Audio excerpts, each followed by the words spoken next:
us again in Genesis chapter 41. Genesis chapter 41.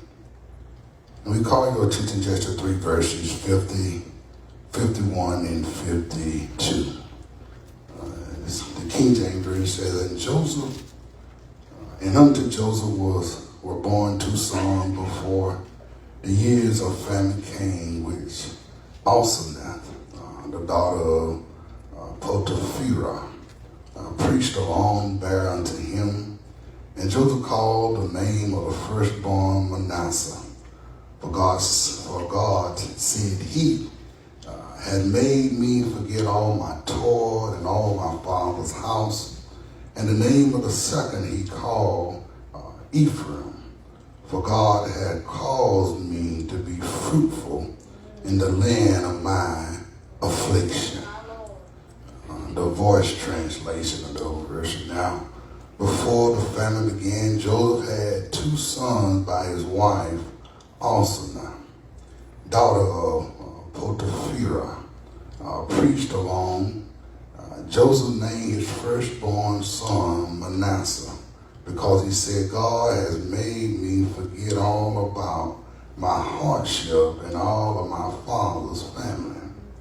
He named the second son Ephraim, because, as he said, God has made me fruitful in the land of my misfortune. For a little while, I want to talk about soul wounds.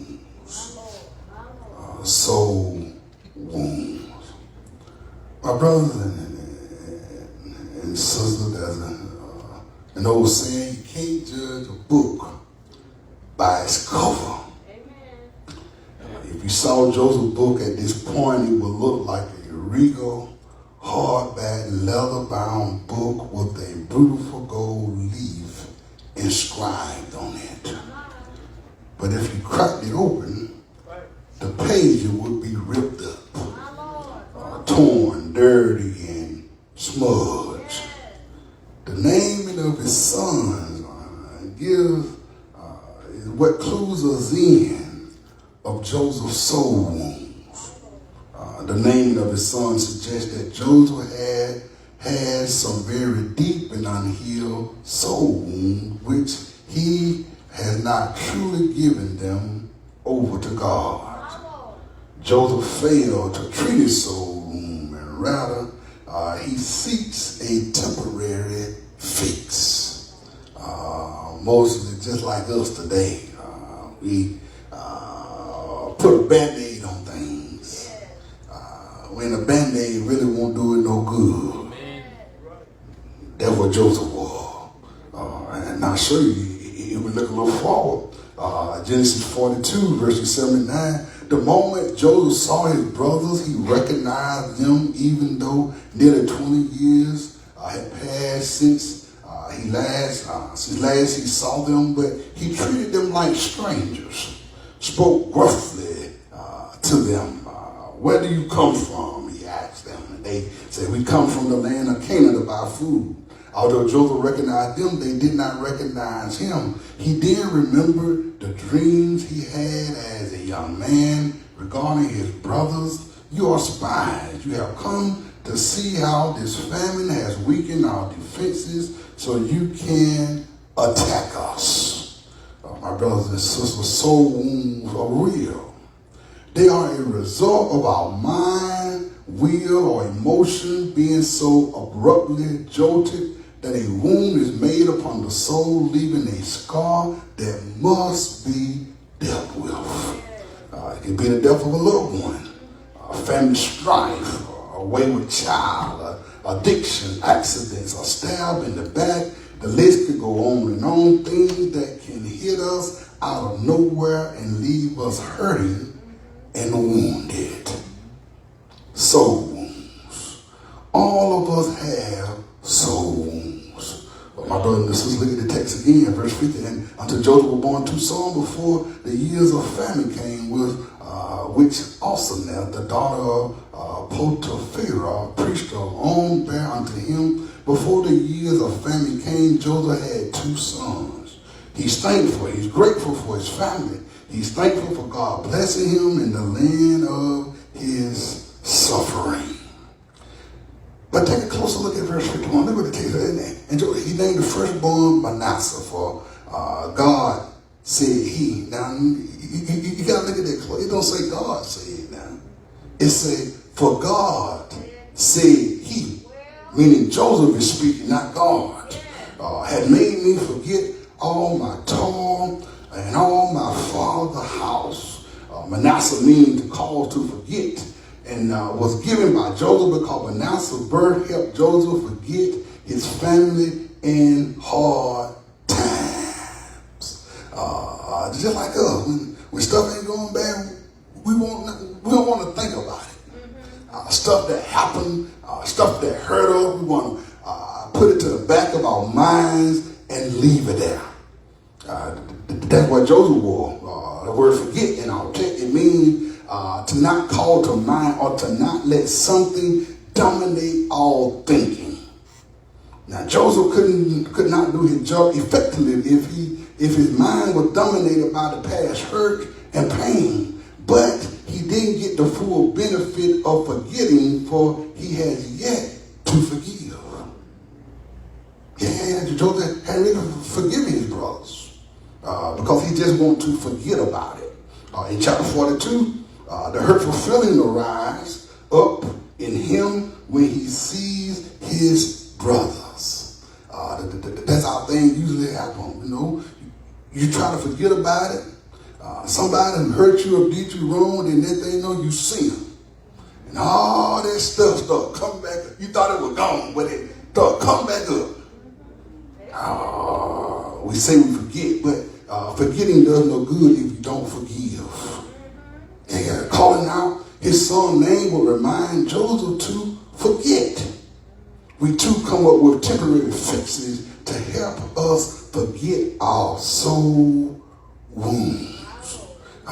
So every time he look at his son or call his son, he say, well, his name reminds me to forget what I've been through. His name reminds me to forget what I had to deal with a long time ago. Yeah. He had to name the child. Think about that. Who would want to name their child to remind them to forget something that happened in their life? Now again, God didn't tell him to do that. He said, the text said, Joseph, for God said, he said, Joseph, he had made me to forget all my toil and all my father's house. And I remind, as I go forward just a little bit, if God wanted him to forget, why would he allow his brother to come before him? Yeah, see, some stuff that we put on God, it ain't God. Amen. It's us. I give you a little preview of it, but think about what Joseph did to him. That one from us. See, we don't say God whooping them. God ain't whooping them, you whooping them. Yeah, I'll see. We'll see that later, maybe next week, but yeah, it wasn't God that was whooping them. Joseph was whooping them. God didn't tell Joseph to treat his brother harshly. God didn't tell Joseph to give them their money back and to send the men after them and tell them to go back and bring the younger brother. God had nothing to do. He allowed it. Yes. But when he was that was God tests us. He allowed those who hurt us to come before us, and God said, I didn't want to see what you're going to do. I didn't want to see how you're going to handle it. Yeah, God does. And so Joseph come with the idea, now that he is successful, he said, well, I want to forget about all that stuff I've been through. And so I'm going to name my son Manasseh because his name, when I think about his name, when I think about him, he's going to call me to forget all my troubles. And then he goes on to the second one. Verse 52 says, and the name of the second called he Ephraim, for God had called me to be fruitful in the land of my affliction. Ephraim means fruitfulness. God has called me to be fruitful in my state of oppression or in my extreme discomfort. My brother and sister, if we're not careful, we will use God-given success to cover up soul wounds. Think about Joseph's word. He could have just said, God had called me to be fruitful and stopped right there. But he didn't. He wanted to know God had called me to be fruitful in my land of affliction. He added that in there. He called me to be fruitful in my land of affliction, which would really, that really would show us that he still got some stuff that need to be healed, but he hadn't really given it all to God yet. You know how we hold on to stuff. We hold on to it because if we get a chance, we'll make folk feel like how we feel. Talk about it. Yeah, I'll give you a little preview of what to come, but that's really what he's doing. And not sure because and that brings us to our first lesson. And then Joseph burying of his soul wounds. To completely cover, to cause to disappear, to conceal, to put out of sight, to tuck away. Joseph buried the bitter roots of his soul wounds and hides behind his now successful life. Many times we feel that a successful life will cause us to forget and cover up past hurts. It won't. You can win that $350 million. It ain't going to help them soul wounds. It won't. It won't have anything. And that's what we do.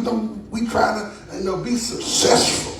Come up with successful slogans that we can say to help us forget about the wound that are down on the inside that we need to let God heal. And rather than let God heal, we'll bury them.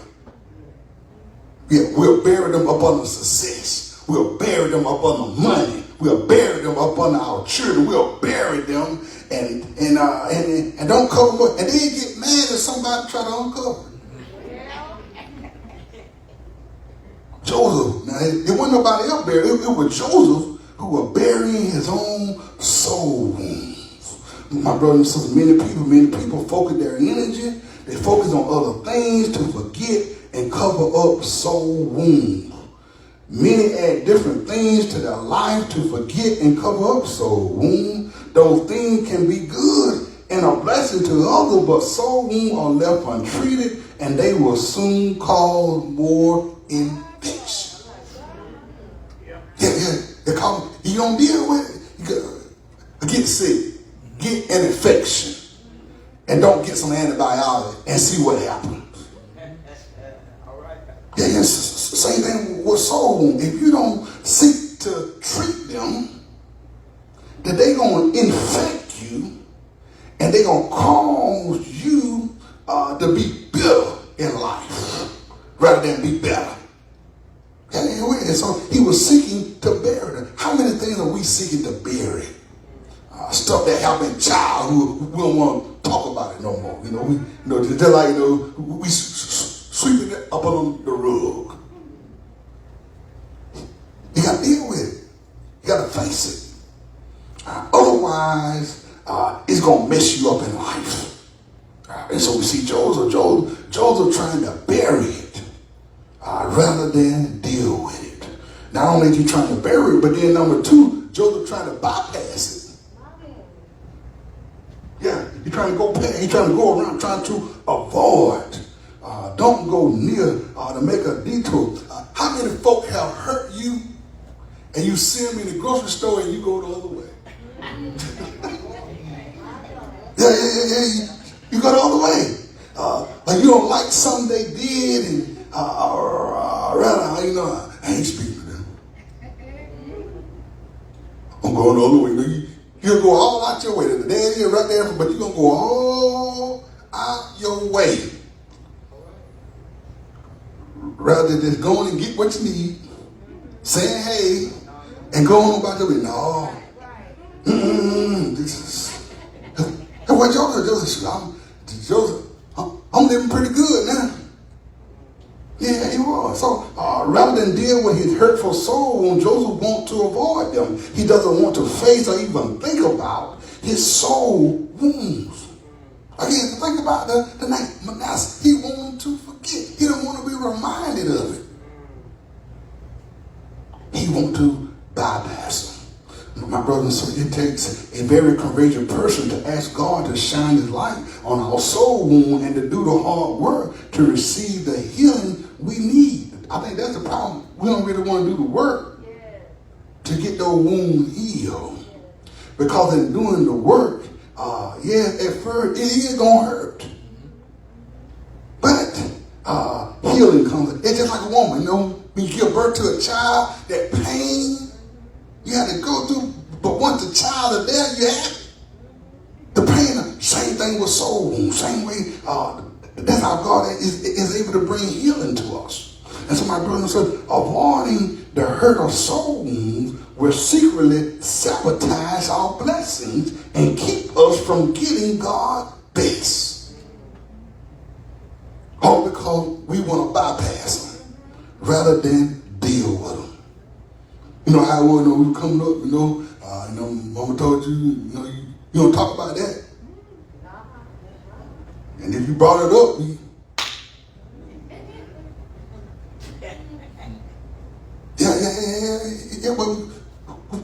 we got to come out of that. You think about something. Think about David. David didn't have any problem pouring out his heart to God and telling God what was really on his mind. He was disappointed. Lord, I'm disappointed. You hurt? Lord, I'm hurt. And we got to have that same relationship with God, that we won't try to bypass stuff that happened in our lives, stuff that may have happened to our loved ones, and rather than deal with it, we bypass it. We don't talk about that. If anybody start talking about that, just push it. You can't bypass it. It'll forever be there. No matter how much dirt we try to put over it. Sooner or later, God gonna uncover it anyway.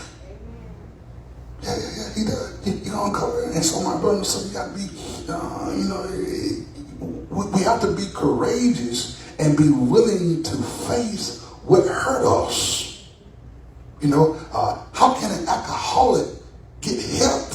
He first don't admit I'm an alcoholic.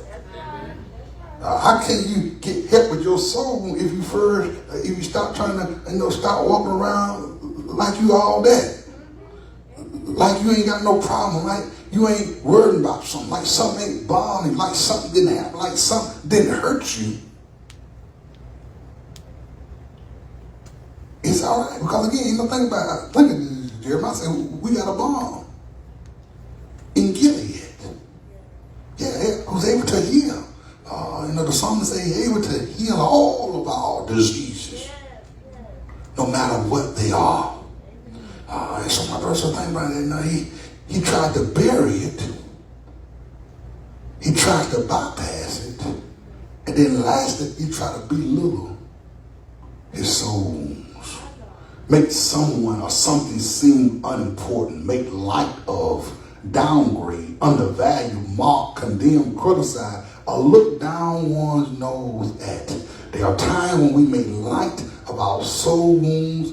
Others can make light of them too. Yeah. And there's something you hurt. But yet for you better get over it. You don't know how it hurts you. You don't know what the Lord told me. No, we don't know how that hurt you, how that affected you. But yet, someone telling you need to move on from that. How can you move on from it until it is acknowledged that you got wounded? It's important. It ain't unimportant. We don't need to downgrade it. We don't need to undervalue someone's pain. If they hurting, they're hurting. And we don't need to undervalue, and we don't need to feel ashamed or feel that we need to undervalue our pain either just for the sake of folk. we shouldn't. But yet, Joseph does. He belittles it. He don't think that, his wounds are important enough to be healed. All he's looking at is where he is now and what he's doing now, how God has blessed him, which is all good and fine, but he's still wounded. Yeah, he's still wounded. I tell you what, you go try to pet a wounded dog and see what happens. A dog that's wounded, you go try to, he gonna growl. You don't want to be miserable because he's wounded. Same way with us as people when we get wounded. And so Jordan, he belittling his soul wound. Soul wound can be treated as unimportant. We are told, we are told, or we tell ourselves to put them out of our mind, to cover them up rather than deal with them. But doing this can come back and bite us later.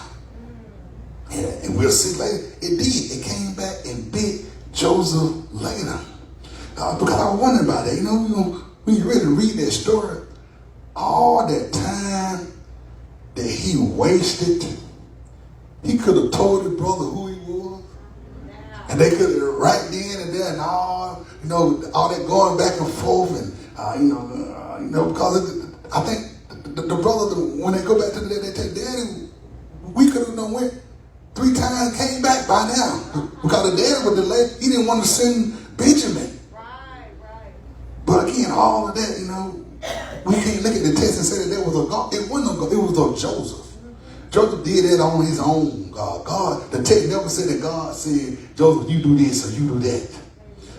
And he knew what he was doing because there were times when he had to leave the room because he was so caught up with emotion. And rather than, be truthful to himself, be truthful to his brother, he kept playing the game. Some of us playing games, but stop playing games. Somebody gonna get hurt. Yeah, soul wounds. They are important. And so my brother and sister, no matter how many times we try to bury, bypass, or belittle our soul wound, the day will come when we're gonna have to deal with it. They came with Joseph, we have to deal with them. Now is a great opportunity to allow God to help us treat these soul wounds that are keeping us from living our best life. Because here's the point. Joseph, he's out of prison, but his soul wounds still have him bound. Still have him captive. There's stuff that has happened to us, and even though we look free, you may feel free, but you really ain't free. Because you're trying to forget rather than forgive. Forgive got to come first. Then you can work on the forgetting. But you can't work on the forgetting except you first forgive. You got to think about that. Think about Jesus. Now, when Jesus was on the cross, even Stephen, when Jesus was on the cross, Jesus said, Father, forgive them. For they know not what they do. Yeah, think about that. Think about it. God, I love to look at the movie Diary of a Mad Black Woman. Yeah, it's a little bit of that because her favorite part, is when the guy gets shot. And the wife, he need a bath, and she go and she, run the wheelchair, he flip him over in the pool, she look at that. Or when they sit down at the table, and she down there eat her salad, he down there crying. They trying to call Christina ain't there, Christina ain't got no money to pay Christina.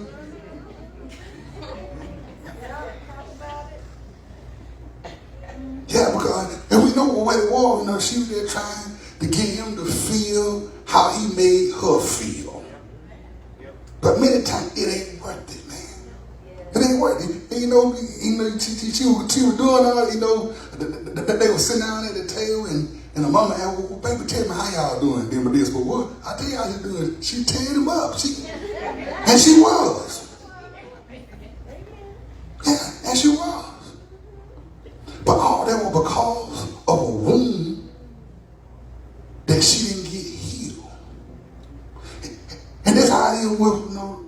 hate to say, but that's how it is with relationships. When relationships fail, a person get wounded and they try to move on without first getting their wound healed. And then they say everybody after gotta suffer because you don't want to get that healed. Gotta get it healed. Joseph, even though now when you look at this story, all that pertained to Egypt with the food and the vine debt, he was right on key with it. But the family life tore up, messed up. Yeah, it was messed up simply because of the soul. And you wonder why folk act the way they do. It could be because they got a wound that ain't healed yet. All of us got something that, hey, now we don't talk about no, can't get, but you need to deal with it. Now, let me go and say that. I ain't talking about go to whoever you hurt you deal with it. Deal with it with God first. Tell God about it first. Present it to God. Don't go now.